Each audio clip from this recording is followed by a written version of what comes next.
ध्वजारोपण का विधान और फल। नारद जी बोले, सांब, अब मैं ब्रह्मा जी द्वारा वर्णित ध्वजारोपण की विधि बतलाता हूं। पूर्व काल में देवता और असुरों में जो भीषण युद्ध हुआ, उसमें देवताओं ने अपने अपने रथों पर जिन जिन चिन्हों की कल्पना की, वे ही उनके ध्वज कहलाए। उनका लक्षण इस प्रकार है: ध्वज का दंड सीधा, व्रण रहित और प्रसाद के व्यास के बराबर लंबा होना चाहिए, अथवा 4, 8, 10, 16 या 20 हाथ लंबा होना चाहिए। ध्वजा का दंड 20 हाथ से अधिक लंबा न हो और समपर्वों वाला हो। उसकी गोलाई 4 अंगुल होनी चाहिए। ध्वज के ऊपर देवता को सूचित करने वाला चिन्ह बनवाना चाहिए।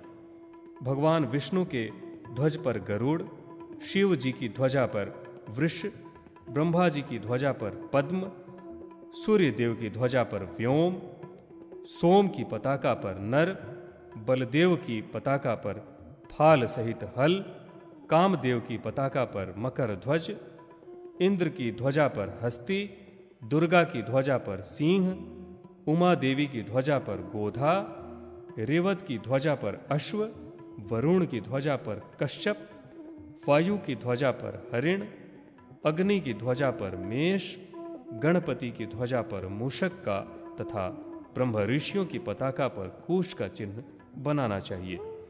जिस देवता का जो वाहन हो, वही ध्वजा पर भी अंकित रहता है। विष्णु की ध्वजा का दंड सोने का और पताका पीत वर्ण की होनी चाहिए।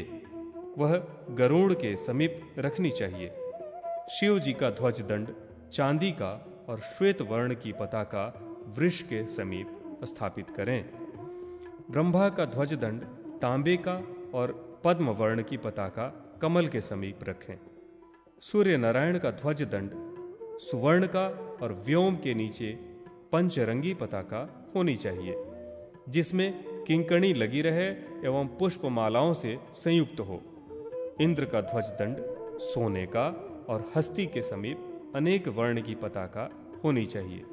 यम का ध्वज दंड लोहे का और महर्षि के समीप कृष्ण वर्ण की पताका रखनी चाहिए।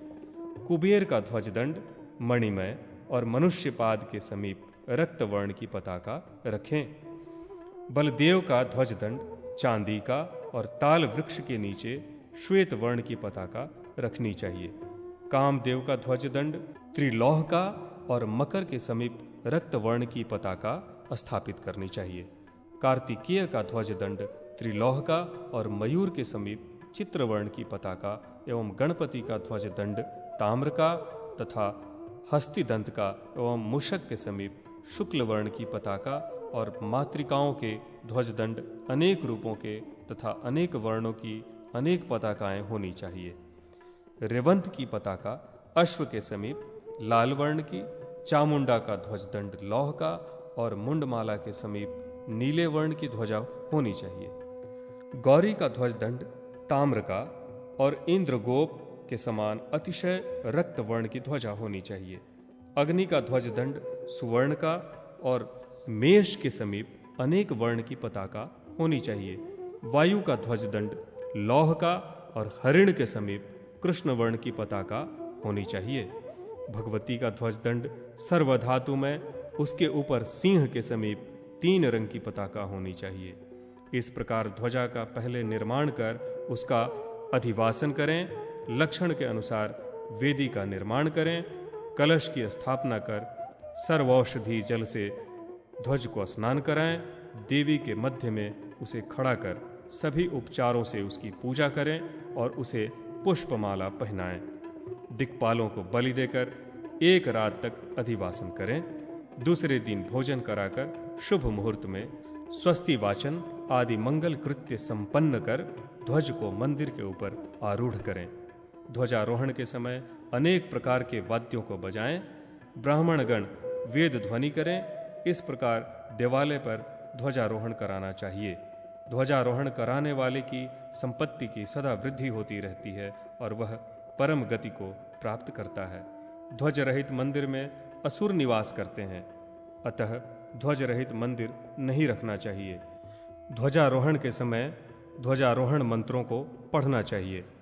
स्वच्छ दंड में पताका को प्रतिष्ठित करें तथा पताका का दर्शन करें।